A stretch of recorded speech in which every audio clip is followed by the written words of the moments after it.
G'day, cunts, and welcome to ICAC Deep. I'm your host, Ted. I'm here with my co-host, Jacob. Jacob, how you going, mate? Great, mate. How are you? Yeah, not too bad for a Saturday afternoon. Already six-pack deep. Gonna be a bit more by the time we're done. It's pretty hard to even approximate how much this is, but you know what? It's just for life, I think. I'm going to assume it's just a cup full of rum. Baby urine. Yeah, rum. That's the one. So, first we're going to be talking about today is a bit of Australian news. The former New South Wales Premier, Gladys Berejiklian, has announced that she's going to be starting up a new role at one of the telcos in Australia called Optus. God bless. That's fantastic news. Yeah. I'm very God bless them both. I'm very happy for them. Yeah. You think it's a good fit? I think it's a match made in heaven. I mean, what better company could someone of her prestige and power be drawn towards? I mean, top tier in both regards. So let's have a bit of a look at just kind of, I guess, an outline of what's happened, and then we'll have a bit of a chat about it. So yeah. Let me just share that one.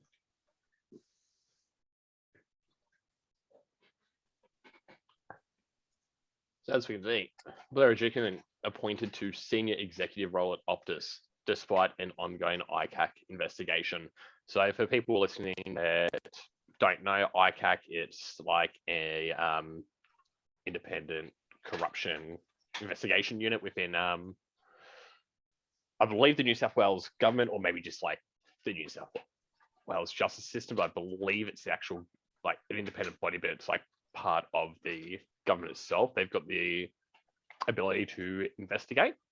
They can turn around and go, yep, Gladys, you were corrupt. We've got all this evidence.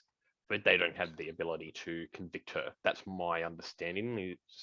Does that sound right? Yeah, I believe that's pretty correct. Interesting to note with The Guardian, you can tell right away where they stand on the issue, because that's a really terrible photo of her. That's one of the better ones. She uses that on Tinder. Come on, man. Oh, no, I swiped left. Thanks.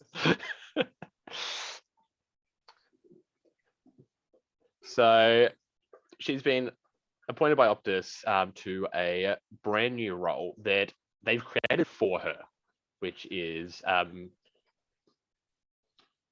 enterprise, business, and institutional, which means nothing if we're going to be just getting paid money to go in there and use her political connections to try and get more contracts. It's what it's what happens with every politician when they get out. You see, they all go to some big business, they get some, like, a new role made for them, but it's all about them just going around the world, going around the country, and meet up with different businesses and lobbying. Essentially, that's what she's going to do. She's going to be a lobbyist. Yeah, money in politics. It's the same age-old story. She's clearly wasted, though. Why not have her on the adverts, on the billboards? You know? Yes, Gladys. Yes, you're a cunt. I mean, yeah, you know? So it is funny that this is a Singapore-owned company. The parent company is Telco. They supposedly have a zero tolerance for, like, fraud. Not sure how that really lines up with them creating a role for her after she stepped down. Being investigated, there's plenty of evidence. Like, it's no one's doubting it.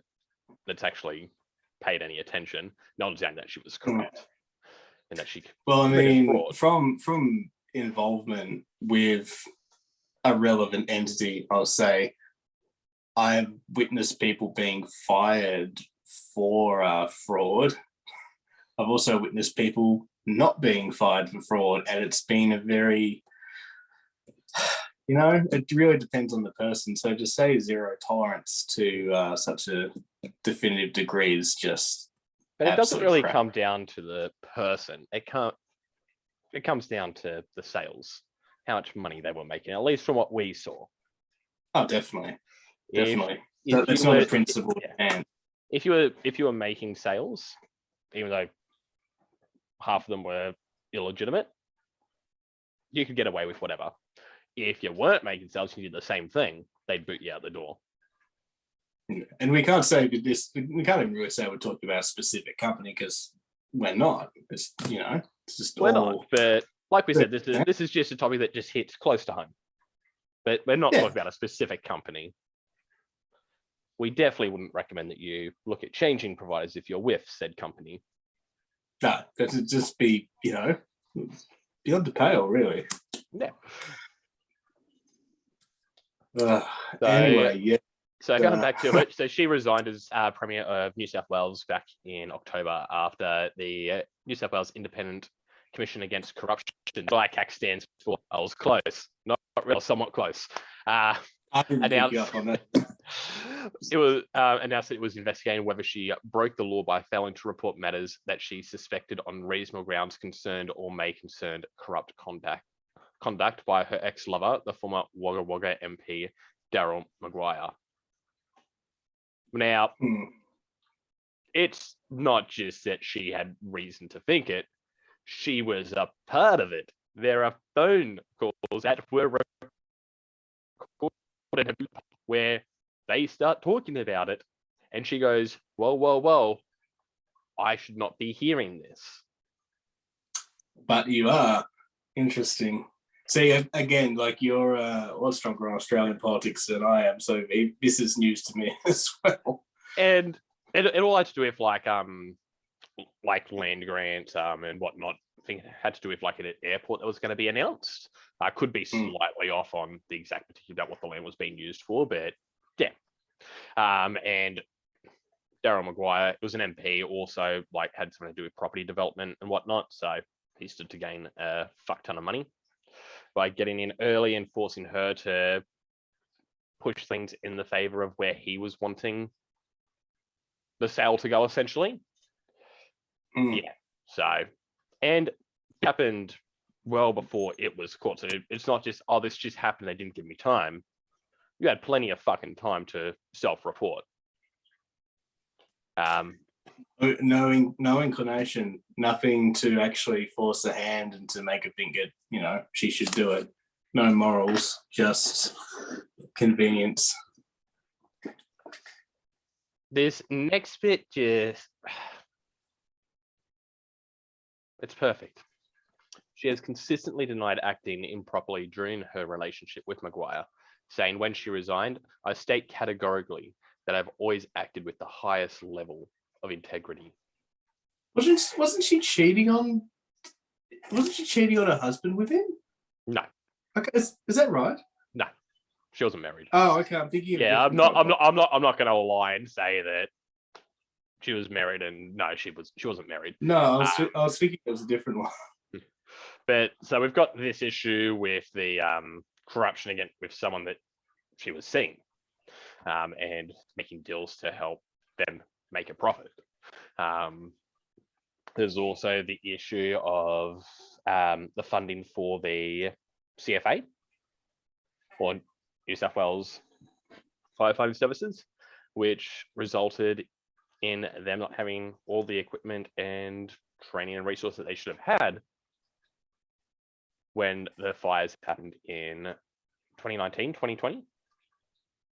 Right, would have been 2019, I think. Yeah, it's like the summer of 2019, 2020, right before COVID. Yeah, because definitely wasn't during. Like, what's that? That was the was it the worst? That was the second worst. Black Saturday was still the worst fires. It's pretty fucking bad, bro. There was smoke doing a full lap of the fucking earth. That's how fucked it was. Everything was on fire. I remember I had to leave work, and because it was just like, yep, the fire's just up the road, pretty much. And you know where I live. I don't live like, I live in out of the city, but I'm not living on a farm. But it was still, you've got to get there and be ready to fucking evacuate. Yeah, that's crazy. People we know were evacuated not too far away. Some people had lost their homes. So fuck her for that. Then there's all the issues to do with her rolling back the red tape for logging and land clearing, which has resulted in just further devastation to the koala population, which absolutely. was already fucked, and they've just there's like a one last ditch effort that's really available to try and stop the koalas from going extinct, and she has a they were just literally, I think it was as of yesterday, declared an endangered species in New South Wales. That really tells you what a great job that they've done doing what they set out to do. Yeah. Or at least not caring what they were doing. And then there's all these other things in terms of giving like funds to different businesses and what not. They all had ties to either her or people within her cabinet. Crime was rife. Well, corruption and lack of integrity for the people in the state that you swore to serve. You did none of that, and you purely sought to make yourself and your friends richer. No. So, fuck you, Gladys.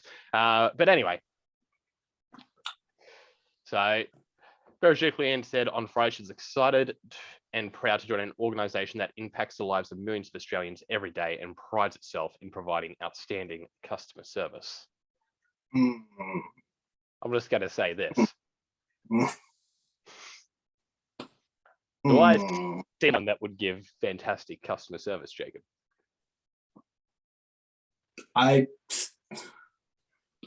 I just can't say anything bad about them. I found their customer service to be... Actually, I was on the phone with Optus for about 2 hours as a customer a few days ago. So, I don't know. I feel like I can't really give a... You really just let the cat out of the bag there then, saying you're on the phone with them as a customer. We used to work for Optus. So, we can tell you right now, customer service is not a fucking focus. If you're not buying, you'll just be transferred from person to person. Until you find someone that tricks you into buying something, yeah. Or you'll be told, no problem, let me get this up, I'll call you back. You're not getting a fucking call back. Anyway, I look forward to work with Kelly Bayer, Rosamond, the Optus Chief Executive, and the executive team of Optus, who are providing inspiring and innovative leadership in the telco sector. I feel inspired already. We were definitely inspired to leave. You could say that. Well, I mean, how many other people left? Like within about a month or a month and a half? What was it, like probably 10 or more? When I started, there were about 100 people there. Yeah. There's less than a fifth of that left.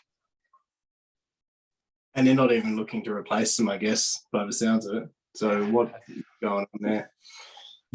So in a statement, Optus said the former Premier's job at the company was to lift its focus on unlocking a greater share of the multi-billion-dollar enterprise business and institutional markets, aka you've got all these contractors. You get to go and have dinner and some drinks with them and get them to sign the contract. I don't think we really need to go too much further in it. We've really harped on about just how much of a piece of shit she is. We can always come back to it as more news comes to light, which I have a feeling we will do. Well, it'll be interesting to see what happens, especially if when she is found guilty of corruption by ICAC. How does that impact their role? True. I'm assuming there'd probably be something like in her contract where if she is found guilty, then the company's allowed to just kind of wash their hands of it and just say, too bad, you're gone. Well, but it's too late. People are going to associate her with Optus. Exactly. That's what I don't get. Like, if this is a company that is so zero tolerance against corruption, why would you want to be associated with someone who's actively being investigated? Wouldn't you put their job like on hold until that's all cleared up if you actually cared? I'm glad you mentioned that, and let me show you some Twitter some Twitters about it. And I think the first one just really sums up kind of what you're getting at there and why they would do it. Let's go.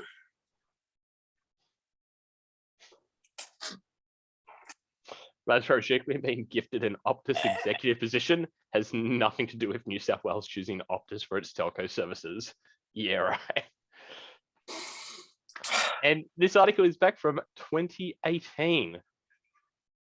I love the smell of bullshit in the afternoon. Friendly Geordies. If you're with Optus, switch to a different provider and let them know why.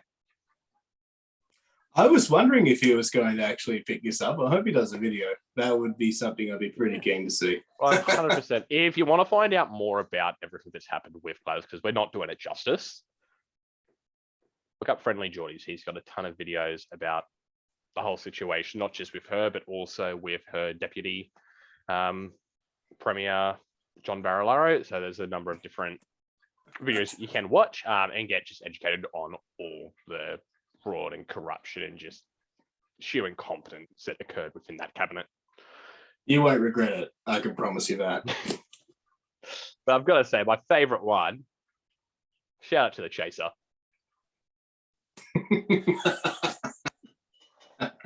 They still got it. They still got it. Man. So good Optus has good appointed former New South Wales Premier Gladys Berejiklian to a senior exec role, so you can be under investigation by a corruption watchdog, commit perjury, ignore corruption in your job, pork barrel over $140 million, and still land a top job in a big company. Been doing it right. Oh, mate. It's just absolute fucking shambles. Just... Do you think it's because they needed another woman in power? She's just oh, power. Nothing wrong with a powerful older woman. That's probably why old KBR hired her. Probably. It is a tale for the ages, a tale as old as time, if you will. Corruption, money, and politics. What do you reckon we wrap it up? I reckon we'll wrap it up there, but I'll just leave it at this. Do it, Friendly Geordie says. Have a good one, guys.